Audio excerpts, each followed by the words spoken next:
God shoot channel చూస్తున్నా మీ అందరికీ త్వరలో రాబోతున్న యేసుక్రీస్తు పరిశుద్ధ నామంలో శుభాలు వందనాలు తెలియజేస్తున్నాను పిల్లరా.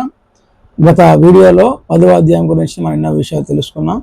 ఈ యొక్క వీడియోలో 11వ అధ్యాయం 1 నుండి 19 వచనం గల లేఖన భాగము, ఈ 1 నుండి 19 వచనం గల లేఖన భాగమును ధ్యానం చేయడానికి ప్రయత్నం చేద్దాం పిల్లరా.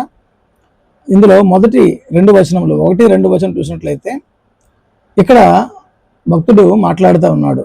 ఒకడు యోహాను వద్దకు వచ్చి చేతికర్ర వంటి కొలకర్ర నాకిచ్చి, నువ్వు వెళ్ళి దేవుని ఆలయాన్ని బలిపీఠమును కొలత వేయము, ఆలయంలో పూజించే వారిని లెక్క పెట్టము, ఆలయం వెలుపట ఆవరణమును కొలత వేయక విడిచిపెట్టము. ఇక్కడ ఒకడు అని అన్నమాట. ఒకడు అనంటే జకరియా గ్రంథము 2వ అధ్యాయము 1-2 వచనాలు రాయబడి ఉంటుంది. ఆ ఒకడు ఎవరంటే ఇప్పుడు కూడా బైబిల్ గ్రంథంలో ఒకడు అని అంటే దేవదూత, దేవుని చేత పంపబడిన ఒక దేవదూత అని మనకి అర్థమవుతుంది కదా. ఆ దేవదూత యోహానుకి ఒక చేతి కర్ర వంటి కొలకర్ర ఇచ్చి, నువ్వు దేవుని ఆలయాన్ని బలిపీఠమును కొలత వేయము అని అంటున్నమాట. దేవుని ఆలయం అంటే ఏ ఆలయం?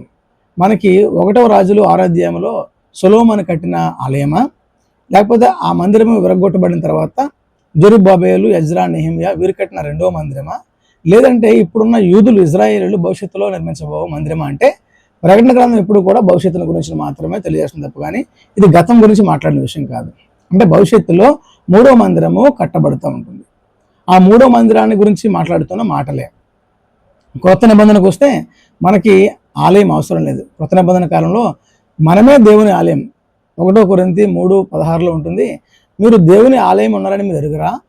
అంటే మనకైతే ఏదో ఆరాధించుకోవడానికి ఒక మందిరం కావాలి తప్ప కానీ మనమే దేవుని ఆలయం అన్నాం. కాబట్టి ఈ ఆలయము కొత్త నిబంధనకు సంబంధించింది కాదు, కానీ పాత నిబంధన కాలంలో యూదులు, ఇజ్రాయేలీలు ఆరాధించే ఈ ఆలయంగా మనకి పిలువబడుతుంది కదా. ఆ యొక్క దూత అంటున్నాడు, నీవు దేవుని ఆలయాన్ని బలిపీఠమును కొలత వేయము, ఆలయంలో పూజించే వారిని లెక్క పెట్టుము. ఆలయంలో పూజించేవారు ఎవరు? అందరూ కాదు. మనకి ప్రకటన గ్రంథము 7వ అధ్యాయం 3వ వచనం చూడొచ్చు కదండి.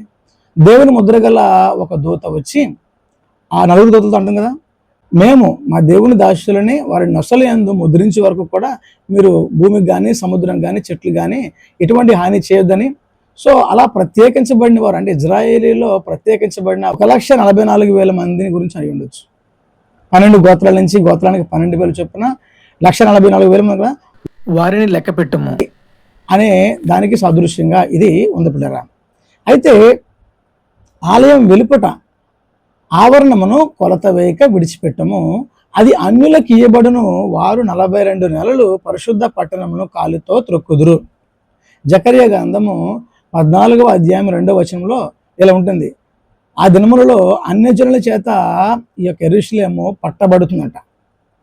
దానియేలు 7వ అధ్యాయం 25వ వచనంలో అంత్యక్రీస్తు ఆ యొక్క నాశనపుత్రుడి ద్వారా ఈ 3.5 సంవత్సరములు కూడా ఈ యొక్క ఇజ్రాయేలీలు శ్రమ పట్టబడతారు, పట్టణము పట్టబడుతుంది అని లేఖన వచనంలో మనకు తెలియజేస్తున్న పేరు.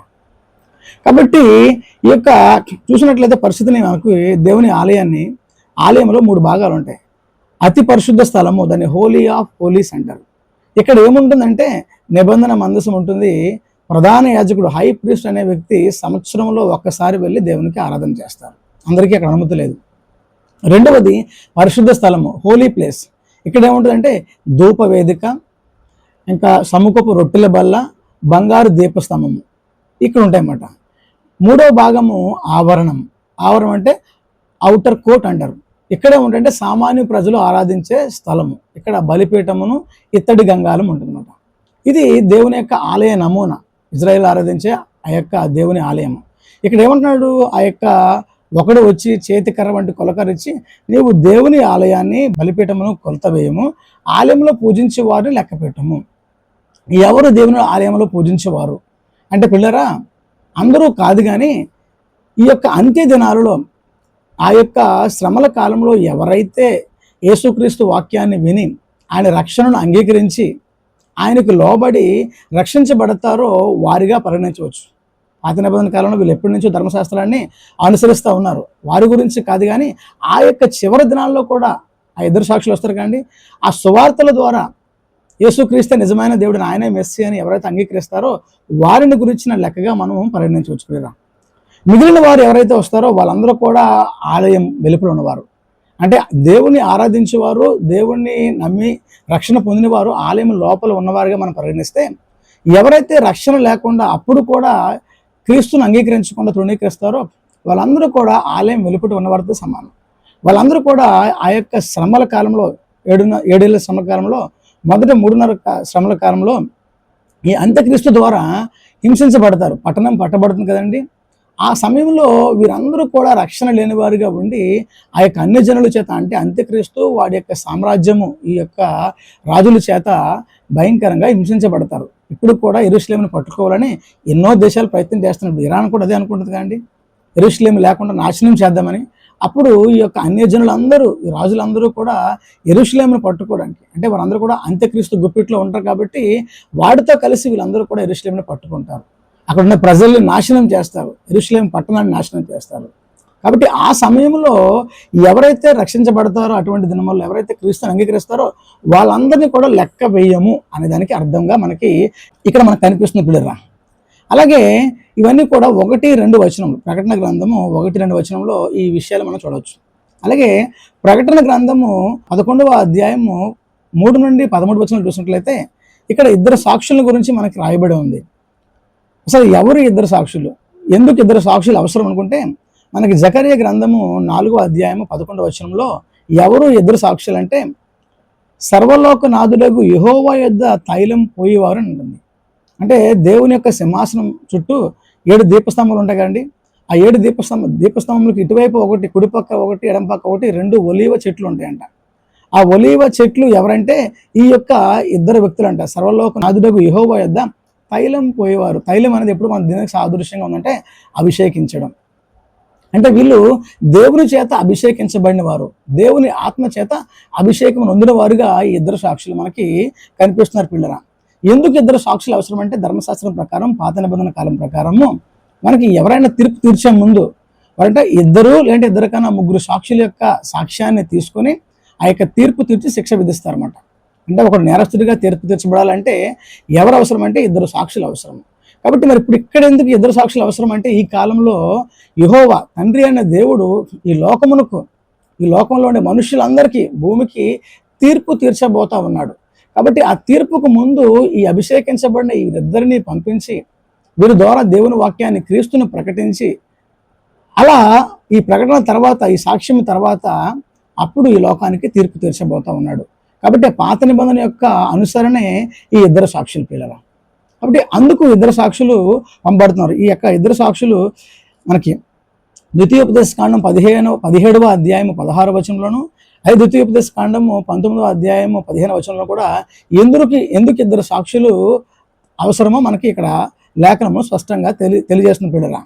అలాగే మనం చూసినట్లయితే ఎవరు 2 సాక్షులు, మనకి 2 సాక్షులు అంటే అందులో ఒకరు మాత్రం ఖచ్చితంగా ఏలియా అని చెప్పవచ్చు. ఇంకొకరి గురించి మనం ఆలోచన చేద్దాము. మొదటి వారు మాత్రం ఏలియా, బైబిల్ చదవస్తున్నా ఉంది. మలాకీ గ్రంథము 4వ అధ్యాయము 5వ వచనంలో, యెహోవా నియమించిన మహాభయంకర దినము రాకమునుపు నేను ఏలియాను మీ యొద్దకు పంపుదును అంటున్నాడు దేవుడు. అంటే 2 సాక్షుల్లో ఒక వ్యక్తి మాత్రం ఖచ్చితంగా ఏలియా అని మలాకీ గ్రంథము 4వ అధ్యాయం 5వ వచనం తెలియజేస్తా ఉంది పిల్లరా.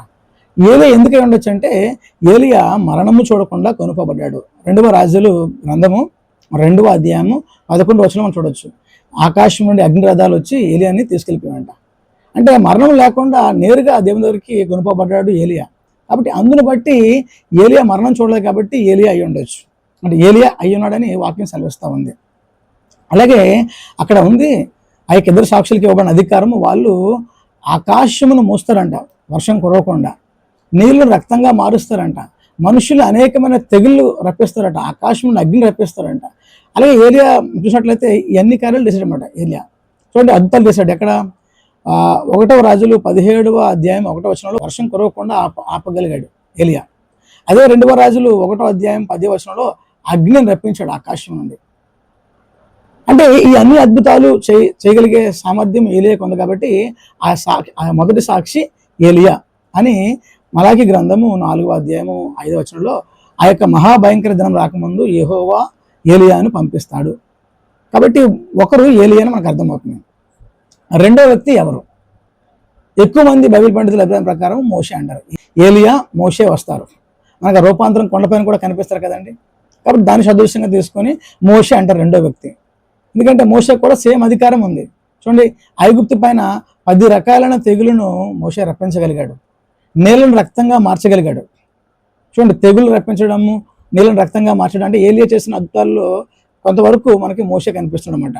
నిర్గమకాండం 7వ అధ్యాయం 20వ వచనంలోను, అదే నిర్గమకాండం 9వ అధ్యాయం 3వ వచనంలో కూడా మనకి ఈ యొక్క నీళ్ళు రక్తంగా మారడము, అలాగే రకాలైన తెగులను పుట్టించడము కూడా మనకి మోషే చేసినట్లుగా కనిపిస్తుంది. కాబట్టి ఈ రెండో వ్యక్తి ఎవరు అనుకుంటారంటే మోషే అని చాలామంది బైబిల్ పండితులు అభిప్రాయపడతారు. అయితే ఈ యొక్క మోషే గురించి అంటే మోషే కూడా మరణించలేదు, అంటే మోషే మరణం కూడా ఖచ్చితమైన సమాచారం లేదని కొంతమంది అభిప్రాయపడతారు. మోషే కూడా మరణం లేదు, దేవుడు తీసుకెళ్ళిపోయి అంటారన్నమాట. అయితే నెబో పర్వతం మీద దేవుడే మోషేని సమాధి చేశాడు. మనం చూడొచ్చు బైబిల్ గ్రంథంలో కూడా. మికాయేలుకి సాతాను కూడా ఒక ఘర్షణ అవుతుంది, గొడవ అవుతుందన్నమాట, మోషే దేహం గురించి అని ఒకరే వాదనమాట. కొంతమంది ఏలియా వలె మోషే కూడా మరణం చూడలేదు కాబట్టి ఆ రెండవ సాక్షి మోషే అని అభిప్రాయపడతారు. కొంతమంది ఏమంటారంటే ఆ రెండవ సాక్షి మోషే కాదు, హానోకు. ఆదికాండము 5వ అధ్యాయం 24వ వచనంలో హానోకు కూడా మరణం చూడకుండా దేవుని చేత నడిచి కొనిపోబడ్డాడు. కాబట్టి రెండో వ్యక్తి హానోకు. కాకపోతే హానోకు ఎటువంటి ఈ అగ్నిని రప్పించడం కానీ, ఈ నెలను రక్తంగా మార్చడం కానీ, ఈ వర్షం ఆపు చేయడం కానీ ఇటువంటి అద్భుతాలు ఏమీ హానోకు చేయలేదు అని కొంతమంది అభిప్రాయం అనమాట. అయితే ఇంకోళ్ళు ఏమంటారంటే ఈ రెండవ వ్యక్తి మోషే కాదు, హానోకు కాదు, ఎవరంటే బాప్తిస్మా ఇచ్చి యోహాన్ అంటారు. ఎందుకంటే యేసుక్రీస్తు రాకముందు పరిచర్యను ప్రారంభించి ఆ పరిచర్యను యేసుక్రీస్తుకి అప్పగించి యోహాన్ వెళ్ళిపోయాడు. ఇప్పుడు మరలా ఈ సువార్త ముగిసిపోయిన తర్వాత, అంటే యేసుక్రీస్తు పరిచర్య ముగిసిపోయిన తర్వాత మరలా యోహాన్ వచ్చి ఆ పరిచర్యను ప్రారంభిస్తాడు అనేది కొద్దిమంది అభిప్రాయం. కాబట్టి ఈ రెండవ సాక్షి ఎవరనేది మనకి ఖచ్చితమైన లేదు, కానీ అనేక మంది బైబిల్ పండితుల అభిప్రాయం ప్రకారము ఎవరు మోషే అంటారన్నమాట ఎక్కువ మంది. కాబట్టి ఒకరు ఏలియా అయితే ఇంకొకరు మోషే అవ్వచ్చు, లేదంటే హానోక్, ఇలా మనం చాలామంది అభిప్రాయపడుతూ ఉంటారు. కాబట్టి పిల్లరా, అయితే కొంతమంది ఏమంటారంటే ఈ ఇద్దరు సాక్షులు ఏలియా కాదు, మోషే కాదు, వాళ్ళు రారు, వాళ్ళ ఆత్మ కలిగిన వారు. అంటే దేవుడు ఈ అంత్య దినాల్లో ఏలియా వంటి ఆత్మ కలిగిన వ్యక్తిని, మోషే వంటి ఆత్మ కలిగిన ఇద్దరిని ఏర్పరచుకుంటాడు. వారి ద్వారా అనేక అద్భుతాలు చేస్తాడు. వారి ద్వారా తన వాక్యాన్ని ఈ అంత్య దినంలో ఈ రక్షణ వారికి ప్రకటిస్తాడు అనేది మరి కొంతమంది అభిప్రాయం. అంటే వాళ్ళు రారు, కానీ వాళ్ళ ఆత్మ కలిగిన వాళ్ళు ఈ లోకంలో పనిచేస్తారు అనేది కొంతమంది అభిప్రాయం. లేదా మనకి సాక్షులు అవసరం కాదు, కానీ వారు చేస్తున్న పనే మనకు ముఖ్యం. కాబట్టి దాని గురించి మనం డిబేట్స్ పెట్టుకోవాల్సిన అవసరం లేదు. కాబట్టి ఈ ఇద్దరు సాక్షులు ఏం చేయగలరు, వీళ్ళకి ఇవ్వబడిన అధికారం ఏంటి అన్నట్టయితే, ఒకటి, వీళ్ళు 42 నెలలు అనగా 1260 అంటే 1260 రోజులు అనవచ్చు, 42 నెలలని అనవచ్చు, 3.5 years అని కూడా అనొచ్చు. ఏదైనా ఒకటే లెక్కమాట. కాబట్టి ఈ 42 నెలలు వీరు ప్రవచిస్తారు. ఎక్కడంటే యెరూషలేములో, అంటే ఇజ్రాయేల్ దేశంలో వీళ్ళు ఉండి అక్కడ ప్రకటిస్తారు. ఏ కాలం అంటే ఆ 7 ఏళ్ళ శ్రమకాలం ఉంది కదా, అందులో మొదటి 3.5 సంవత్సరాలు అంత్యక్రీస్తు కాలం ఉంటుంది కదా. ఒక పక్క అంత్యక్రీస్తు పరిపాలన జరుగుతూ ఉన్నప్పుడు ఈ యొక్క ఇద్దరు సాక్షులు కూడా వచ్చి దేవుని యొక్క వాక్యాన్ని ప్రకటిస్తూ ఉంటారు. అయితే వీళ్ళకి ఇవ్వబడిన అధికారం ఏంటంటే, ఎవడైనను వీరికి హాని చేయని ఉద్దేశించిన ఎడల వీరి నోట నుండి అగ్ని బయలుదేరి వారిని దహించును. ఇర్మియా గ్రంథము 5వ అధ్యాయం 14వ వచనంలో అగ్ని అంటే నేరుగా అగ్ని కాదు, కానీ వాక్కు. ఎప్పుడు కూడా వాక్కుని అగ్నితోని ఖడ్గంతోని పోలుస్తా ఉన్నాం బైబిల్. అలాగే 2వ రాజులు 1వ అధ్యాయం 10-11లో కూడా ఏలియా 50 మంది మనుషుల మీద అధిపతిగా ఉన్న వ్యక్తి అంటున్నాడు, నేనే కానీ దైవజనుడు అయితే పరలోకపు అగ్ని మమ్మల్ని దహించి వేస్తుంది అంటున్నాడు. కాబట్టి ఈ లక్షణాలను బట్టి వాళ్ళకి ఇటువంటి అధికారము ఇవ్వబడిందని మనకి అనిపిస్తూ ఉంది పిల్లరా. అలాగే అంతేకాదు, కానీ వీరు తాము ప్రవచింపు దినములలో, వాళ్ళు ఆ 3.5 ఏళ్ళు ప్రవర్తిస్తారు కదండి, ఆ దినాలలో ఆకాశము మూస్తారంట. అంటే వర్షం కురవకుండా వారికి ఇష్టమైనప్పుడల్లా నీళ్లను రక్తంగా మార్చే అధికారం ఉంటుందంట. నానా రకాలైన తెగులు చేత భూమిని బాధించడానికి వారికి అధికారం ఇవ్వబడింది. అంటే 42 నెలలు కూడా వీళ్ళు ఎన్నో హత్యలు చేస్తారు. మీరు ఒక ఆలోచన చేద్దాం, వీళ్ళు మనుషులు హింసించడానికి కొరకు రాలేదు. ఎందుకు మరి వీళ్ళు ఆకాశాన్ని, వర్షం కురవకుండా ఆకాశాన్ని మూస్తున్నారు? ఎందుకు నీళ్ళని రక్తంగా మారుస్తున్నారు? ఎందుకు అగ్నిని రప్పిస్తూ ఉన్నారు? ఎందుకు ఈ తెగులు చేత మనుషుల్ని బాధిస్తున్నారంటే మనుషులు చనిపోవాలని కాదు, కానీ ఇటువంటి శ్రమల గుండా వెళ్ళినప్పుడు కూడా, ఇటువంటి శ్రమలు కలిగినప్పుడైనా మనుషులు ఈ శ్రమలను చూసి పశ్చాత్తపడి ప్రభు దగ్గరకు వచ్చి రక్షణ పొంది అంగీకరిస్తారని ఆలోచన తప్ప కానీ ఈ మనుషులు హింసించాలని కాదు. కానీ మనుషులు ఆ యొక్క మనుషులు చేస్తున్న ఈ యొక్క సాక్షులు చేయుచున్న కార్యాలని అర్థం చేసుకోక, చూడండి ఇప్పుడు కూడా మనం క్రైస్తవులుగా ప్రేమతో వెళ్ళి వాళ్ళ ఇంటికి వెళ్ళి ఆ గ్రామాల్లోకి వెళ్ళి సువార్త ప్రకటిస్తుంటే మనల్ని తిడతా ఉన్నారు, మనల్ని కొడుతున్నారు, మనల్ని హేళన చేస్తున్నారు, మనల్ని ఒక దోషులుగా, మనల్ని ఒక దుర్మార్గమైన వ్యక్తులుగా చూస్తున్నారు. ఆ రోజుల్లో కూడా వాళ్ళు అది చేస్తారు. వాళ్ళు నిజంగా వెళ్ళి క్రీస్తుని ప్రకటిస్తూ ఉంటే అంతే దినాలు అప్పుడు కూడా వీళ్ళు మనల్ని ఇట్లాగే తృణీకరిస్తున్నారో వాళ్ళని తృణీకరించి శత్రువులుగా భావిస్తారు అన్నమాట. కాబట్టి ఇది జరగబోతుంది. అయితే ఈ 42 నెలలు వాళ్ళు ప్రవచించిన తర్వాత అగాధంలో నుండి క్రూరమృగం అంటే అంత్యక్రీస్తు. ఎప్పుడు కూడా అంత్యక్రీస్తు అనేవాడు క్రూరమృగంతో పోల్చబడ్డాడు. వీడొచ్చి ఈ ఇద్దరు సాక్షులతో యుద్ధం చేసి వారిని జయించి వారిని చంపేస్తాడంట. వారు మరణించిన తర్వాత అంట వారి యొక్క శవాలు, వారి యొక్క డెడ్ బాడీస్ అనేవి ఆ యొక్క సంత వీధులు, యెరూషలేము ఆ ఇజ్రాయేల్ ప్రాంతాల్లో సంత వీధులు ఈడ్చబడతాయంట.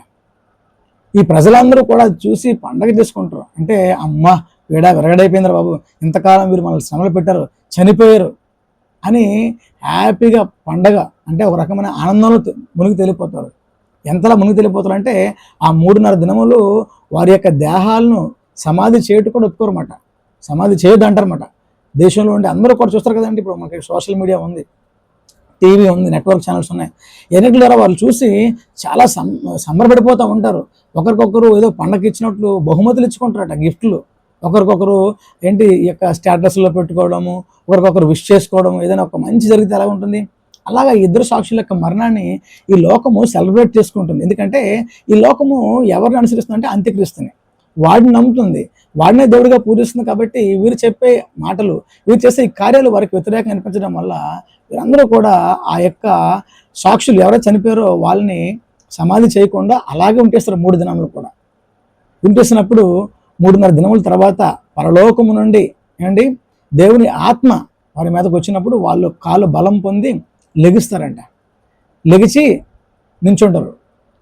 నిల్చున్నప్పుడు పరలోకం నుండి ఒకసారి వినిపిస్తుంది వాళ్ళకి, ఇక్కడికి ఎక్కిరండి అని. యోహానికి ఎలాగైతే 4వ అధ్యాయం 1వ వచనంలో ఆ యొక్క ద్వారం తెరవబడినప్పుడు ఇక్కడికి ఎక్కిరా అంటారు కదా, అలా ఇక్కడికి ఎక్కిరా అనే స్వరం వినబడినప్పుడు వీళ్ళు ఈ యొక్క జనులు ఈ లోకం అంతా చూస్తుండగానే పరలోకంకి ఎలాగైతే యేసుక్రీస్తు వారు పునరుద్ధారణ తర్వాత అనేక మందికి సుమారు 400 మంది కనిపించి ఎలాగైతే ఆరోహణం అవుతారో అలా వీళ్ళందరూ కూడా చూస్తుండగానే ఏమవుతారంట, ఆరోహణం అవుతారంట. అలా వెళ్ళిపోతూ ఉంటారన్నమాట. ఎవరు? ఈ ప్రజలందరూ చూస్తుండగానే. ఎప్పుడైతే వీళ్ళు కొనుక్కోబడతారో, ఎలాగ ఆరోహణం అయిపోతారో అప్పుడు ఏం జరుగుతుందంట మనం చూసినట్లేదు 13వ వచనంలో ఉంటుంది. ఆ గడియలోనే గొప్ప భూకంపము కలిగినందున ఆ పట్టణంలో 10వ భాగము కూలిపోయిన, అంటే యెరూషలేము పట్టణంలో 10వ భాగము నాశనం అయిపోద్ది. ఆ భూకంపం వలన 7,000 మంది చచ్చిరి. మిగిలిన వారు భయాక్రాంతులై పరలోక దేవుణ్ణి మహింపరిచారు. చూడండి, వీళ్ళు చనిపోయిన ఆనందపడిపోయి తెగ ఉత్సాహపడిపోయారు కండి. వీళ్ళందరూ చూస్తుండగానే దేవుని ఆత్మ వచ్చి వారు బ్రతకడం, వారు చూస్తుండగానే అలా పరలోకానికి వెళ్ళిపోవడం చూసి వీళ్ళు భయపడిపోతున్నారు. పెద్ద భూకంపం కలుగుతుంది, 7,000 మంది చనిపోతారు.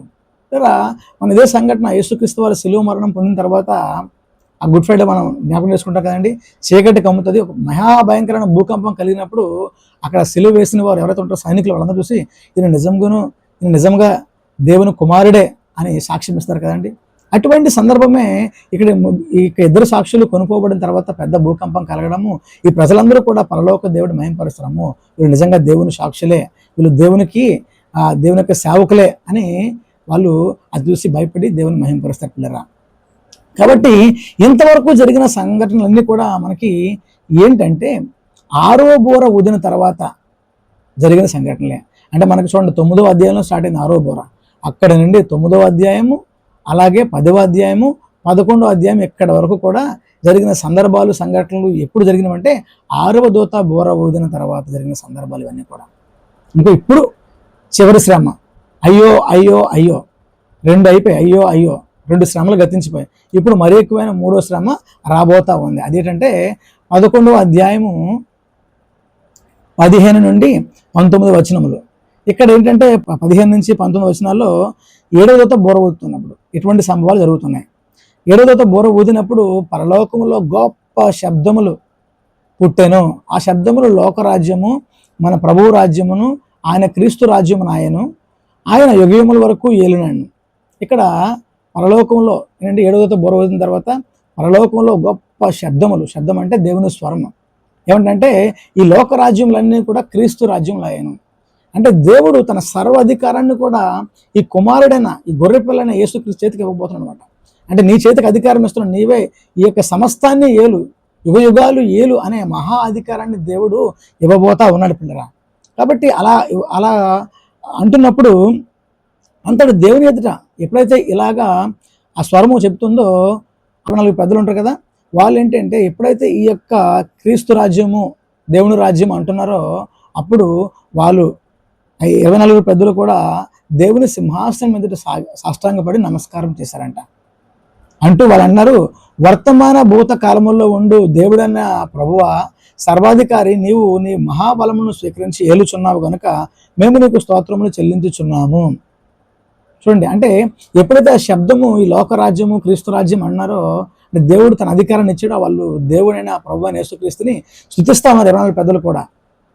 అంటున్నా ఉన్నాడు చివరిగా, నువ్వు ఈ జనములు కోపించినందున, అంటే ఇంతవరకు ఈ జనాలు నీకు వ్యతిరేకంగా మాట్లాడారు కదా, ఎంత సువార్త చెప్పినా, ఎంత ప్రేమ చూపించినా, ఎంత కనికరం చూపించినా, ఎంత జాలి దయ చూపించినా వీరు నేను అంగీకరించలేదు కదా.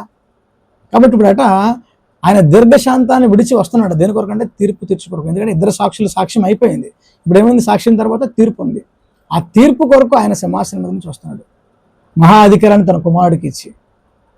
అప్పుడు ఉరుములు, ధ్వనులు, శబ్దములు వస్తున్నాయి. అక్కడ చూడవచ్చు మనకి. ఆయన వచ్చినప్పుడు ఉరుములు, ధ్వనులు, శబ్దములు కలిగాయంటే అక్కడ. అంటే ఏంటి అంటే ఇప్పుడు ఆయన ఎందుకు వస్తున్నాడంటే తీర్పు తీర్చడానికి. ఎవరికంటే పాపములో ఇంతవరకు క్రీస్తుని అంగీకరించకుండా, దేవుని అంగీకరించకుండా మరణించారు కదా, వారికి తీర్పు తీర్చుట కొరకు. ఎవరైతే దేవుని అంగీకరించి ఆయన నామాన్ని అనుసరించి రక్షణలో జీవించున్నారో వారికి ఫలం ఇచ్చుటకు 2. 3, ఎవరైతే ఇంకా ఇప్పటికీ కూడా బ్రతికి ఉండి కూడా దేవుని సువార్తను, దేవుని వాక్యాన్ని అంగీకరించకుండా ఈ ఇద్దరు సాక్షులు చెప్పినప్పుడు కూడా చివరి దినాల్లో కూడా ఇంకా అంత్యక్రీస్తు యొక్క చెంత చేరి వాడు చేస్తున్న పాపిష్టి కార్యములకు సహకరిస్తూ దేవుడిని తృణీకరిస్తూ వ్యతిరేకిస్తున్నారో వారందరికీ నేనండి నశింపజేయుటకు వాక్యం సెలవిస్తూ ఉంది. కొద్దివారేమి గొప్పవారేమి ప్రతి ఒక్కరిని నశింపచేయుటకు సమయం వచ్చి ఉండదని చెప్పారు. అంటే ఇదే ఫైనల్ మాట. ఇంకా సువార్త ముగించిపోయింది, కృపాకాలం ముగిసిపోయింది, దేవుని తీర్పు కాలం వచ్చేసింది అనమాట అని ఇక్కడ స్వరము మనకి చెప్తా ఉంది పిల్లరా.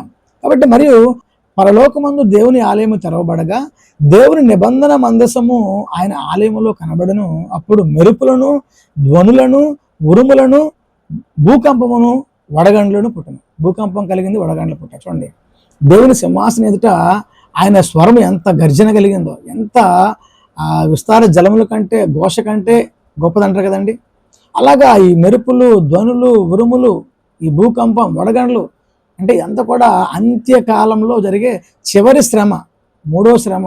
ఇది భయంకరమైన, అంటే దేవుడే నేరుగా అటాక్ చేయబోతున్నాడు. ఎవరంటే ఈ పాపిష్టి క్రియలు చేస్తూ ఈ లోకంలో అంత్యక్రీస్తు చెంత చేరి దేవుడికి చివరి సమయాల్లో కూడా దేవుడిని అంగీకరించిన వాళ్ళు. కాబట్టి పిల్లరా, మనం ఎంత అదృష్టవంతులు. నిజంగా మనము ఈ సమయంలో ఉండము. ఈ సమయానికే మనము రాకడలు ఎత్తబడిపోతాం. ఆ చివరి సమయంలో వాళ్ళు ఉన్నప్పటికీ, ఇద్దరు సాక్షుల ద్వారా దేవుడు స్వార్థను ప్రకటించినప్పటికీ ఆ ఇజ్రాయెల్ దేశంలో ఉండే చాలామంది నమ్మరు. ఇది చూసిన ప్రపంచంలో ఉన్న వాళ్ళు ఈ టెక్నాలజీ ద్వారా వాళ్ళకి యాక్సెస్ ఉంది, టీవీల ద్వారా, సోషల్ మీడియా చూడడానికి. వీరు కూడా ఆ సమయంలో కూడా దేవుడిని దూషించి వాళ్ళని తృణీకరించి ఇంకా ఈ విగ్రహారాధన, ఇంకా అంత్యక్రీస్తు ఆరాధనలో ఉండిపోయి నాశనానికి, చివరికి ఆ దేవుడే నేరుగా వచ్చి తీర్పు తీర్చే ఆ యొక్క స్థితికి ప్రపంచం తెచ్చుకుంటుంది పిల్లరా. కాబట్టి దినములు చెడ్డవి కనుక మనం సమయం ఉండగానే దేవుని రాకడ త్వరగా వస్తుందని, దేవునికి సమీపంగా జీవించి దేవుని రాకడ కొరకు సిద్ధపడాలి, సిద్ధపరచవలసిన వారమే ఉన్నామని గ్రహించి దేవునిలో ఎల్లప్పుడూ భయభక్తులు కలిగి మన రక్షణ మనం కాపాడుకొని జీవించుటకు ప్రయత్నం చేద్దాం. అటువంటి కృప మనకు దేవుడు దయచేయనుగాక. ఆమేన్.